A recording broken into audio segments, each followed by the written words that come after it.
आज का दिन हमारे देश के लिए एक सौभाग्य भरा दिन है, क्योंकि आज 31 अक्टूबर 1875 को हमारे देश में एक ऐसे महापुरुष का जन्म हुआ जिन्होंने राष्ट्र निर्माण में महत्वपूर्ण योगदान दिया। वह व्यक्ति थे सरदार वल्लभ भाई पटेल, जिनका जन्म गुजरात के नाडियाद शहर में हुआ। पिता का नाम झवेर भाई पटेल, माता का नाम लाड भाई पटेल। बचपन से उसार बुद्धि के थे। बचपन से ही संघर्षी, मेहनती और साधारण परिवार में जन्म होने के बावजूद भी उन्होंने उच्च शिक्षा ग्रहण किया। देश की आज़ादी में उनका महत्वपूर्ण योगदान है। राष्ट्रपिता महात्मा गांधी द्वारा चलाए गए महत्वपूर्ण आंदोलनों में जैसे असहयोग आंदोलन 1920, सविनय अवज्ञा आंदोलन 1930, भारत छोड़ो आंदोलन 1942 में महत्वपूर्ण योगदान दिया है। अपने व्यक्तित्व के जो उनकी पहचान थी, उनके अनुसार उन्होंने देश को हर आंदोलन में कुछ न कुछ देने का प्रयास किया। और उनकी जो मेहनत थी, जो उनका लगन था देश के प्रति, वह आज भी हम लोगों को दिखाई देती है। इतिहास उनको सदा याद करेगा, लेकिन हम भी उनको सदा याद करेंगे, क्योंकि हमारे देश की आज़ादी के लिए, हमारे सम्मान के लिए, हमारे अधिकार के लिए उन्होंने पूरा जीवन न्यौछावर कर दिया। इसलिए आज उनको हम नमन करते हैं और उन पे उनकी व्यक्तित्व को याद कर रहे हैं। एक ऐसा आंदोलन जो वल्लभ भाई पटेल को सरदार की उपाधि से नवाज दिया, वह था बारदोली सत्याग्रह। 1928 का बारदोली सत्याग्रह बारदोली के किसानों पर अंग्रेजी सरकार द्वारा जबरदस्ती कर वसूला जा रहा था। किसानों के आत्मसम्मान के लिए सरदार पटेल के नेतृत्व में बारदोली सत्याग्रह चलाया गया और उस आंदोलन में अपने नेतृत्व क्षमता का लोहा पूरे भारत, पूरी दुनिया के लोगों को मनवाया था उन्होंने। और अंग्रेजी हुकूमत, ऐसा हुकूमत जो कभी भी झुकने को तैयार नहीं थी, सरदार पटेल ने झुका के दिखाया। और वहाँ उस आंदोलन में भारतीय किसानों की जीत हुई थी और वहाँ की महिलाओं ने उन्हें अपना सरदार माना और तभी से उन्हें सरदार वल्लभ भाई पटेल कहा जाने लगा। सरदार वल्लभ भाई पटेल का योगदान आज़ादी के बाद और बड़ा बढ़ जाता है। अगर सरदार वल्लभ भाई पटेल ना होते तो हमारा देश, आज देश जो अखंड भारत दिख रहा है, ऐसा ना होता।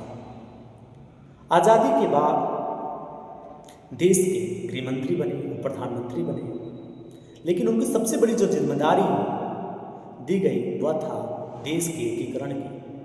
राष्ट्र के निर्माण सबसे बड़ी चुनौती उस समय जो थी वह था देश के एकीकरण की समस्या, देश की एकता की समस्या।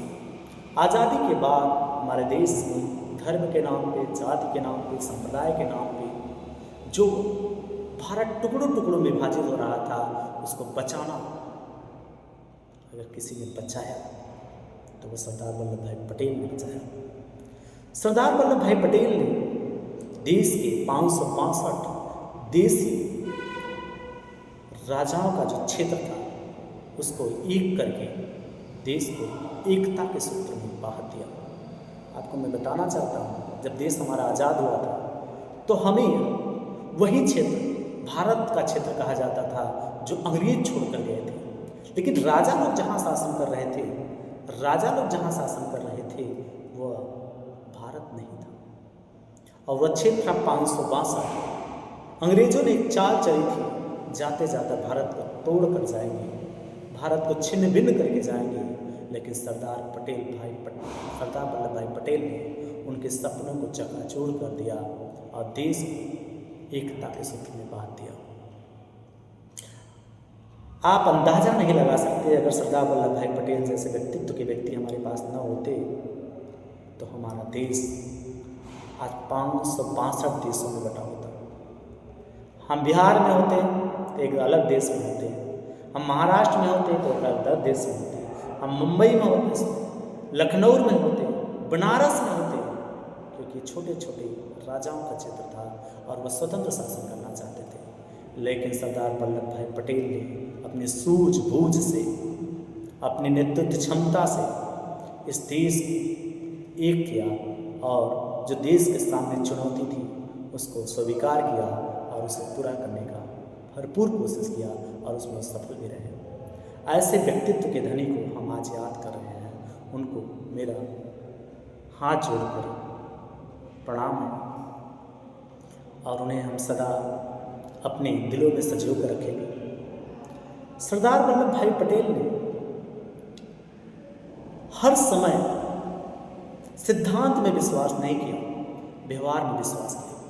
व्यवहारिक चीज़ों में उन्होंने सबसे ज़्यादा महत्व दिया और देश के हित में जो भी निर्णय हो सका उन्होंने कभी लाभ हानि नहीं देखे और उस निर्णय को निभाया और अपनी नेतृत्व क्षमता के बल पे हर समय देश को आगे बढ़ाने का प्रयास किया। इस समय की हमारी जो सरकार है उन्होंने हमारे सरदार पटेल को वो सम्मान दिया। देश की सबसे बड़ी उनकी मूर्ति लगाई गुजरात में और देश की वह सम्मान सरदार पटेल का ही नहीं है, हमारे देश की एकता का भी सम्मान है, हमारे देश के लोगों का सम्मान है। इसलिए मैं कहना चाहता हूँ कि हमारे देश में जितने भी महापुरुष हुए वह किसी भी जाति के हुए, किसी भी धर्म के हुए, किसी भी संप्रदाय के हुए, अगर उन्होंने अपने जीवन का एक टुकड़ा भी इस देश को समर्पित किया है, इस आज़ादी में योगदान दिया है, राष्ट्र के निर्माण में योगदान दिया है, तो उन्हें हमें सम्मान से उनका नाम लेना चाहिए। लेकिन आज के हमारे जो युवा पीढ़ी के लोग हैं व्हाट्सएप, फेसबुक, यूनिवर्सिटी से निकल के अपने महापुरुषों का सम्मान करना नहीं सीख रहे हैं। उनको ऐसा नहीं करना चाहिए।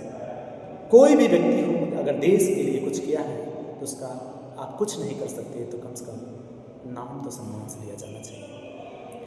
इसी के साथ मैं अपनी वाणी को विराम देता हूँ। जय हिंद, जय भारत।